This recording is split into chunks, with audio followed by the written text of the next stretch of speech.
I'm Lamitschka, and today I present you Trent Tomlinson. Trent, country music has many new fans in Europe who might be hearing about you for the first time. So can you please introduce yourself? Yeah, my name's Trent Tomlinson. I'm a country music singer, and it's kind of a rocking country sound mixed with real life stories. So, Trent, your current single is being played by radio. What do you think is special about this song that makes people want to hear it? Well, the song is about the economy of the United States at this point. It's about how things need to get back to the way they used to be, when we sit down and ate dinner with a mother and father without the TV on. In fact, just kind of a simple way of life, and I think if we do those things and focus on what's most important in our lives, which is family, everything will work itself out. So, what will your next single be? The next single, we don't know just yet, but it's probably a song called Henry Cartwright's Prayer and Produce Stand. And it's about a guy who sells produce on the side of the street. He's a guy who, if he didn't see you in church the Sunday before, he would tell you about all you missed out on. And so it was more than just buying produce. It was, you would get a lecture in life and great produce at the same time. So, what's your favorite song among all the songs you've recorded, and what's the story behind it? At this point, it's One Wing in the Fire, the huge hit I had with the first album. It's about my father, who never lived his life righteously, but he was a good guy. And in the eyes of our town, he was a great guy, but none of the people in our town knew the kind of guy he was after an all-night bout with alcohol when he came home. So for so many years, I was torn, like, I love this man, I hate this man, and not really sure how to feel about it. And I wrote a song, got to thinking about heaven and hell, and how could heaven be heaven to me if I couldn't see my dad there. So I wrote the song as a plea to God to lead me to heaven, and I think it's probably the best thing I've ever written, and at this point, the best song I've ever done. There's a lot of work that goes into the #1 hit. What did it take to make it in your case? Just persistence means preparation.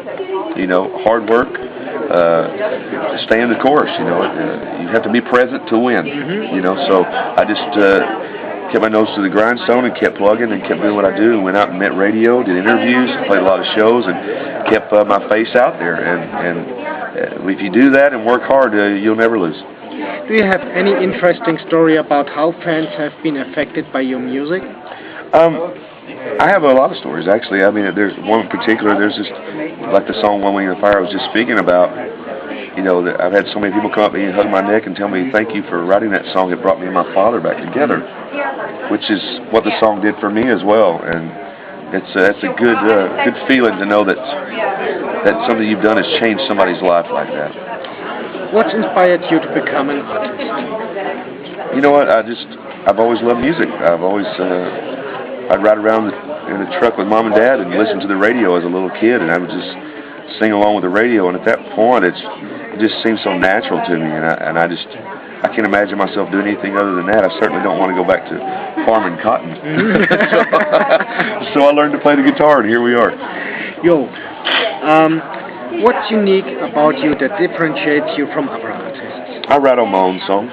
Okay. I mean, there's a lot of artists who don't write their own songs. It doesn't make them any less of an artist, but I really talk about my life and what I'm going through, and how it's affecting me. And I think if you do that, chances are somebody else is going through it as well.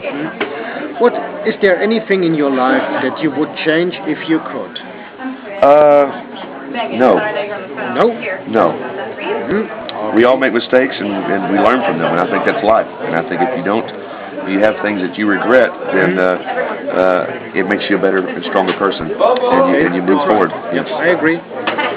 What private hopes and desires do you have? Entertainer of the Year. Anything else? You know, just to honestly, to walk away at the end of the day and know that I made some kind of scratch on this thing they call the country music business. What's your favorite song that you wish you could have recorded? Oh, good Lord, Chisel and Stone by Vern Gosdin. It's brilliantly written. The melody is incredible. It's the epitome of country music, in my opinion. Where can people meet you when they are not living in the U.S.? Can meet me? Yep. Probably on a lake somewhere on a boat, skiing. I'm a pretty frequent. I frequent a lot of places. I never really hide from anybody. I go to the grocery store. I go to pump gas in my truck, and I'm pretty accessible. Okay, so. But not many people have the chance to meet you at the grocery store. So if they live in Europe, what's the best way for them to get information about you? TrentTomlinson.com. What will they find there? They will find tour dates. They will find what's going on, the new news, what's going on in my career, where I'm going to be, where I'm going to the new songs and the music, and be able to purchase the music. Okay. Thanks, Trent, for the interview. You're welcome, Puck.